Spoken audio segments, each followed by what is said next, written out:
नमस्कार रसिक बांधवांनो, मी शाहीरराम अरिफात. मी माझ्या जीवनात 28 वगनाट्ये लिहिली आणि जवळजवळ महाराष्ट्रातल्या बऱ्याच तमाशा फडांना ती वगनाट्ये बसवून दिली. परवाच तासगाव तालुक्यात बामणी या गावी त्यांच्या चैत्र पौर्णिमेच्या यात्रेला श्रेष्ठा रेखा पाटील कोल्हापूरकर त्यांचा लोकनाट्य तमाशा मंडळाचा कार्यक्रम होता. मग बऱ्याच ठिकाणी त्यांनी पोस्टर लावली. मी आणि माझे मित्र बीडी चव्हाण सर फिरत गेल्यावरती पोस्टर वाचलं. त्यावरची तारीख बघितली. मग बीडी चव्हाणांना म्हटलं, पोस्टरवर तारीख आहे 15 तारखेला आहे. तेव्हा पोस्टरवर लिहिलेलं वगनाट्य शाहीरराम अरिफात पेडकर लिखित दान द्या दादा कुंकवाचे, अर्थात आमदार व्हायचं आहे मला. आता म्हणलं तमाशगर माझं वगनाट्य कसे करतात तर थोडं जाऊन बघून येऊया. म्हणून आम्ही दोघंजण त्या यात्रेला गेलो. त्यांची नियमाप्रमाणे गणगवळण झाली, बतावणी झाली आणि त्यांनी वगनाट्याला सुरुवात केली. वगनाट्य शेवटपर्यंत बघितलं. पण दुर्गुणे आमदारची भूमिका ती आमच्या मीटरमध्ये बसली नाही. तेव्हा बंधूंनो, तिची सुरुवातच अशी आहे. शाहीरराम अरिफात पेडकर लिखित सादर करीत आहोत वगनाट्य दान द्या दादा कुंकवाचे, अर्थात आमदार व्हायचं आहे मला. या वगनाट्याची नांदी. भाग्या भाग्य भारत भूचे प्रस्त माजले बलात्काराचे, तुटले नाते बहीण भावाचे, दान द्या दादा कुंकवाचे, दान द्या दादा कुंकवाचे. कुणी सुनेला जाळून मारतो, कुणी विहिरीच्या जळी ढकलतो, कुणी गळ्याला फास लावतो. हुंडा बळीचे प्रस्त माजले हुंडा बळीचे, दान द्या दादा कुंकवाचे. हे नांदीचं पहिलं चरण. आता या वगनाट्याला वगाची कडी लागते. ती कडी खरं दडलं कुठं बाजार खोट्याचा भरला, सत्ययुगात कलियुग शिरला. सोनझोपली पणगाव सासरा मारतो चक्रा, दीर भाऊजो बोलत बसतात एका घरा. उन्हाळ्यात पाऊस पडतो भराभरा, पावसाळ्यात मोकळं ढग मारत्यात चक्रा. म्हणून देशावर दुष्काळ पडला जरा, वरचा भगवान करील काही अशा पापाला. आता ही बघाची पिढी झाली. आता स्टार्टला आमदारची भूमिका. नमस्कार नमस्कार नमस्कार मतदार बंधू भगिनीनो, नमस्कार. आम्हीच आमदार दुर्गुणे. म्हण आहे, मनुष्य प्राणी हा नेहमीच आशेच्या महासागरात पोहण्याचा प्रयत्न करतो, पण कधी कधी त्याला निराशाच्या खडकावर आदळण्याची पाळी येते. तद्वत आमची अवस्था झाली आहे. म्हणजे पहिल्याच पंचवार्षिक योजनेत आमदारकीचं तिकीट मिळालं. आम्ही आमदार म्हणून उभा राहिलो. जबरदस्त प्रचार केला. मतदान झालं, निकाल जाहीर झाले. पण अपयशाची माळ आमच्या गळ्यात टाकली. म्हणतात आम्ही निवडणूक हारलो. निवडणूक जिंकलो नाही. निवडणूक हारलो म्हणून शांत बसलो नाही. चातक पक्षाप्रमाणे दुसऱ्या पंचवार्षिक योजनेची वाट पाहत राहिलो. बघता बघता दुसरी पंचवार्षिक योजना लागली. आमदारकीचं तिकीट मिळालं. जबरदस्त प्रचार करायचा हे ठरलं. तोपर्यंत आमच्या मेंदूमध्ये असणारी ज्ञानाची टूप पेटली. म्हण आहे, पैशाशिवाय वाव नाही आणि भानगडीशिवाय गाव नाही. हे जसं लक्षात आलं तसा कांदळीचा 100 एकर मळा 2 कोटी रुपयाला खाण टाकला. 2 कोटी रुपये प्रत्येक मतदार बंधू बहिणींना 2-2 हजाराच्या नियमाप्रमाणे वाटप केलं. मतदान झालं, निकाल जाहीर झाले, जबरदस्त प्रचारही झाला. लीड मतांना आम्ही निवडून आलो, समाधान जिवारा वाटलं. असा माझ्या बैठक रूम मध्ये बसलो होतो मी आणि माझी भाग्यलक्ष्मी.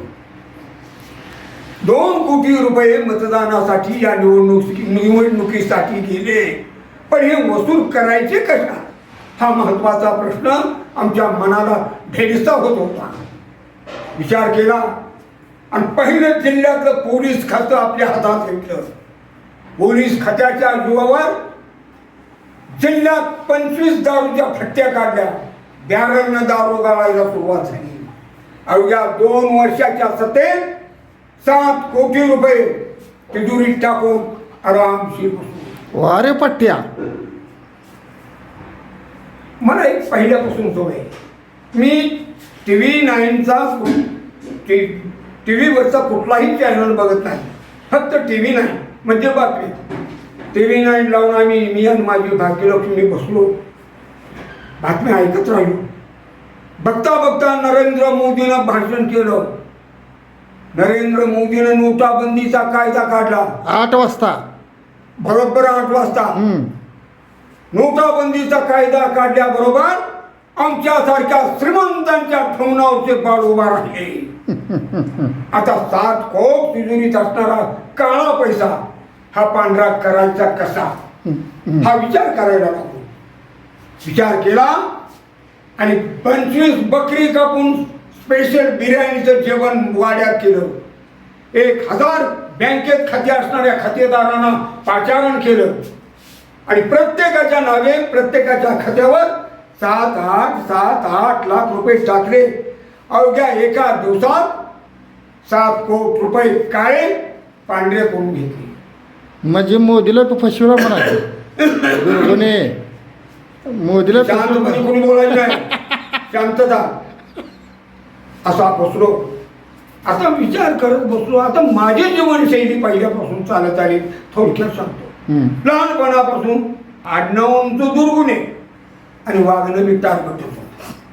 माझे मामा नारायण शिंदे माझ्या आईचे थोरले बंधू, त्यांना एकूण एक मुलगी शांता आणि मी भाचा त्यांचा एकुलता एकच.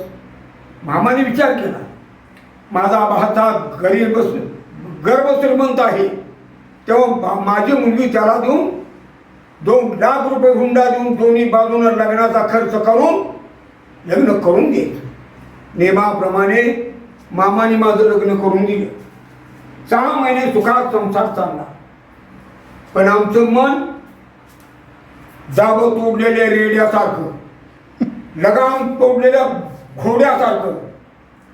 माझ्याच मळ्यात चालगड्याचं काम करणारा शिरपा, त्याची मुलगी धुरपा. ती धुरपा माझ्या प्रत्यक्ष जन्माला आली. जणू काही चापे कळी बघता बघता तिनं 16वं गाठलं. सगळ्या गावाची नजर तिच्यावर खेळत होती. आणि मी जीवाला मनाला ठरवलं, एक दिवस या फुलाचा तोळामोळा, या कळीचा तोळामोळा करायचा. चल फेर फटका मारण्यासाठी मळ्यात गेलो. खराताच्या लायकीच आहेस बघ. म्हणजे बोलू नका, सांगतोय. आमदार दुर्गुणे म्हणतात मला, शांत होता. मळ्यात फेर फटका मारायला गेलो. धुरपाचा वडील शिरपा उसात बैलाची वैरण काढत होता. तोपर्यंत धुरपा त्याचं जेवण घेऊन मळ्यातल्या विहिरीच्या धावेवर उभा राहिली. आज पप्पाला हाक मारायला लागली. शिरपाला निरखून पाहिली. अरे आत्ता सोडायचं नाही हे पाकू ठरलं मनाला. तिच्या डोक्यावर असणारी भाकरीची टोपली दिली फेकून, उचलली धुरपीला घेऊन गेलो उसाच्या फडात. मनमाने कारभार केला आणि दिली सोडून. बोंबलत धुरपी आली हिरवर, बोंबलाय लागली. हे बलात्कारानं भ्रष्ट झालेलं शरीर मला या जगात जिवंत ठेवायचं नाही, मला मारायचं आहे. म्हणून माझ्या विहिरीत तिनं उडी ठोकून जीव दिला, आत्महत्या केला.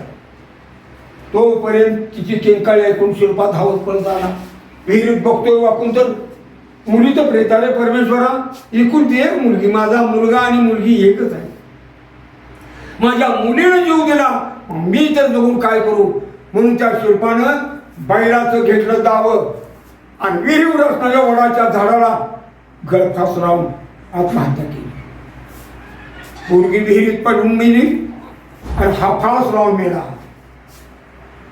शिल्पाचं प्रेत आकड्यानं पाडलं खाली आणि आता धुरपेचं प्रेत काढून दोन्ही प्रेत एकाच ढिगात जाळून टाकायचे असं ठरलं. तोपर्यंत आमची लक्ष्मी शांता धावत पळत म्हणा त्या विहिरीत बघितलं आणि शिल्पाचं प्रेत बघितलं. त्यांनी काय केलं हे? एका अल्पवयीन मुलीवर तुम्ही बलात्कार केला, कुठं फेडाल हे पाप? या पापाला वाचा फुटल्याशिवाय राहणार नाही.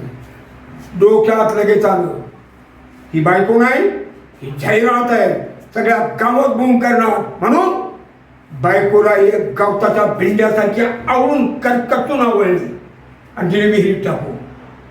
बायकोला खरास केली.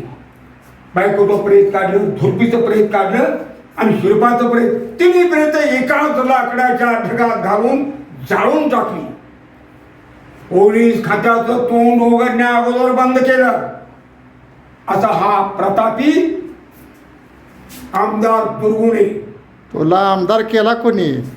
आणि काही बोलायचं नाही, शांतता. आता हे भागवती एका सकाळी गुळाचा ट्रक घेऊन त्या शेगावच्या भट्टीवर गेलाय. हरामखोरानं यायचं नाही लवकर. तो आल्याशिवाय बाकीचं नियोजन कसं ठरायचं?